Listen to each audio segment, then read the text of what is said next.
I probably am going to get hate for this, but whatever. I get hate for pretty much everything anyway, so might as well go with it.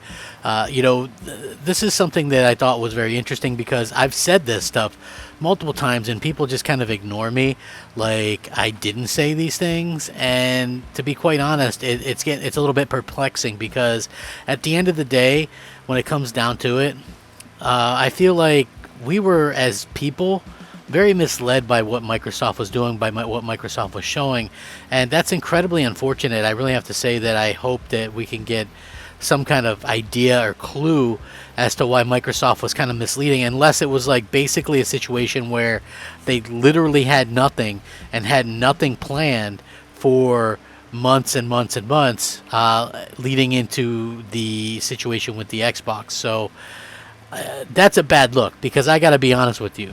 People had said and stated multiple times that Microsoft gave up in 2015 or so in terms of the console war and things like that, and the Xbox One.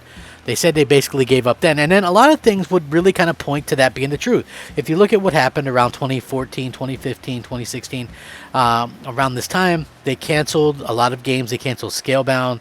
They canceled Fable Legends. They closed the studio. They closed a few other studios. They let studios go like Twisted Pixel.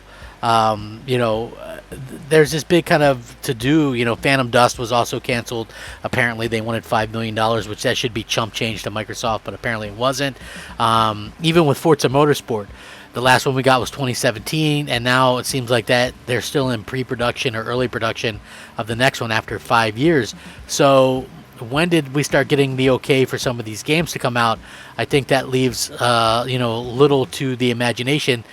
So they really realistically had nothing much to show for it, unfortunately.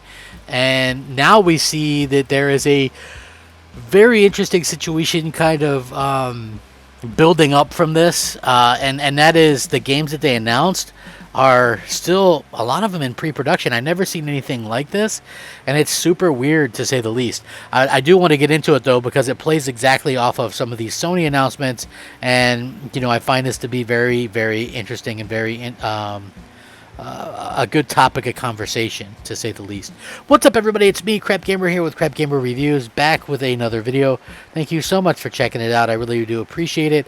Please like, share, subscribe. Pretty much all I really want is a like.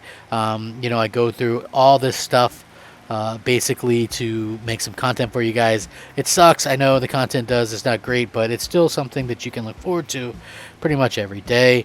And it can't be that bad, can it? So with that being said, thank you guys once again for rocking out with me. The rebuild is happening, and it's just one of those things that continues to sort of happen. So thank you guys very, very much. With that being said, I do want to get into this. So Microsoft, if you remember, they've made these announcements for games, right? In multiple years, they've made a lot of announcements for the exclusives, or quote unquote Xbox exclusives, whatever that is, basically coming out. And basically how I find this to be an interesting sort of take on this is, what were they thinking by announcing the stuff that they did when they did it? And what I mean by that is this. In 2019, they announced Everwild and Hellblade 2. And 2 years later plus, Hellblade 2 is still in pre-production. We might see more of it at the Game Awards, I've heard, but still, we probably won't get a release date. It's probably not going to come out in 2022 or anything like that. So this game is basically still in pre-production for a couple years. Everwild was announced early, and apparently they never even had a game for that, apparently. They announced it with some CGI or whatever, but never even had a game. So why did they do that? Then the next year they announced Perfect Dark, which, as we know, is still in pre-production, and they actually had to bring in Crystal Dynamics to help develop it. State of Decay 3 was in pre-production. Avowed, we didn't know much about that, but now we have a new report from Windows Central where they described it as The Outer Worlds meets Pillars of Eternity, which I thought The Outer Worlds sucked. But so hopefully it's nothing like that. But it's a first-person action RPG featuring multiple class playstyles, including two-hand combat and destructible environments, and it's also in quote-unquote deep pre-production. So that game, which there had been rumors that it could possibly come out in 2023, late 2023, but most likely probably 2024.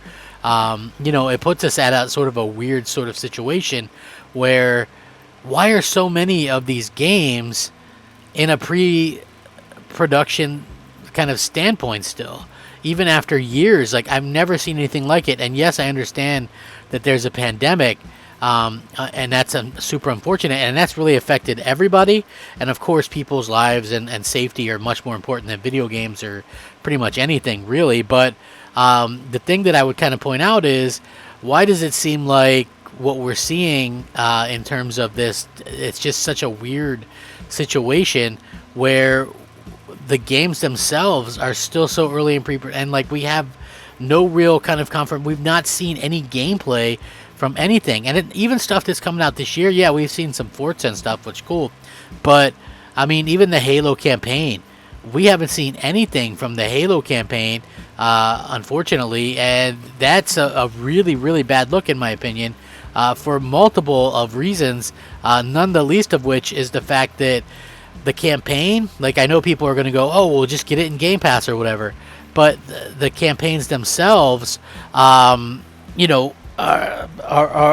really what originally drew a lot of people to that situation with that Master Chief and the story and stuff like that. The lore, the comics, the movies, the shows, the web series, all that kind of stuff is the single player part, is the lore of those games. And now we don't really have any clue about it.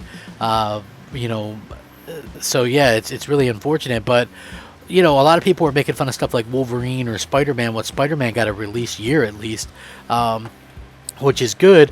But I said that it would probably see Wolverine as well come out before stuff like Perfect Dark or Fable. Like, Fable just hired a lead writer this past year.